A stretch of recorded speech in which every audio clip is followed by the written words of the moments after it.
Hey guys, how's it going? Ruben here from the Midnight Garage. So today Dylan is going to come over and we are going to adjust the valve clearance of this Daihatsu.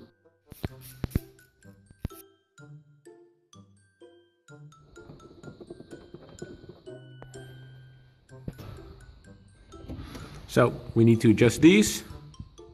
Unfortunately, they're very easy to reach, so that's great. So what you need to do is you need to go to your crankshaft pulley. You need to turn it until one of your cylinders is in top dead center.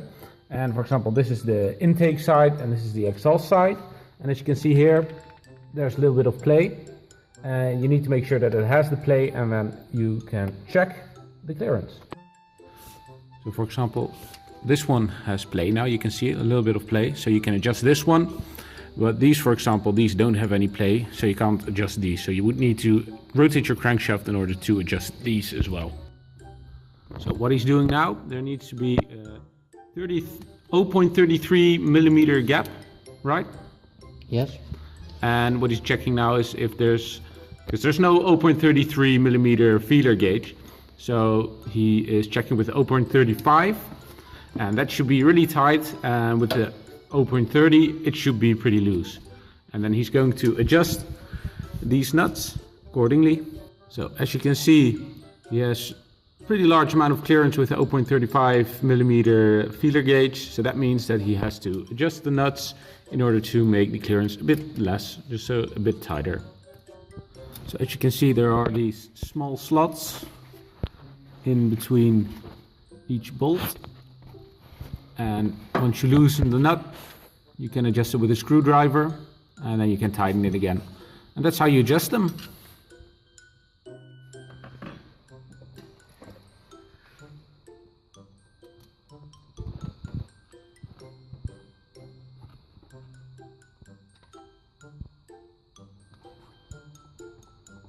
Oh yeah, just in case you're wondering, there's a special tool as well, so you can do everything at once, because with this model you can easily reach everything, but with some models, for example B-series Honda engines, you get a little less room to do so.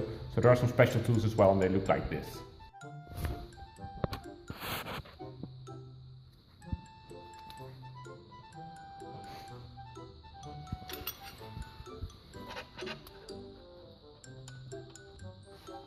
Now Dylan is rotating the camshaft, which you can fortunately do without jacking up the car, so he can give some clearance to the other valves and adjust them as well. So now these are free, and now you can adjust these as well.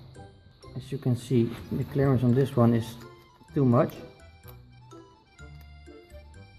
The clearance on this one is pretty tight, so perfect. And the clearance here is too tight, because I can't get the adjustment gauge in.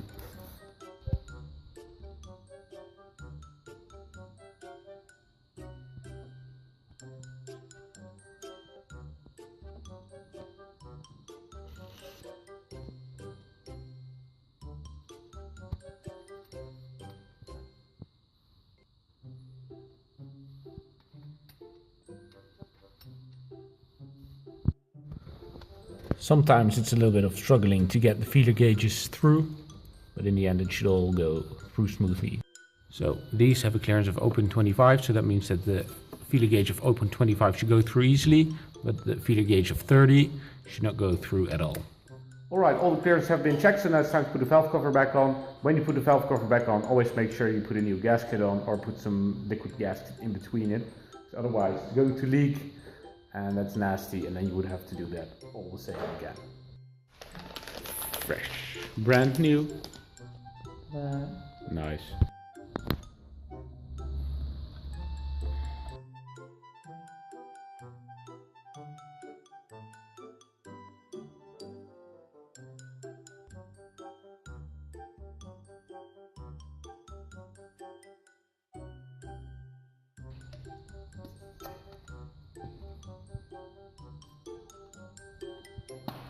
Well guys, the valve clearances are perfect again, and the car really sounds a whole lot better now.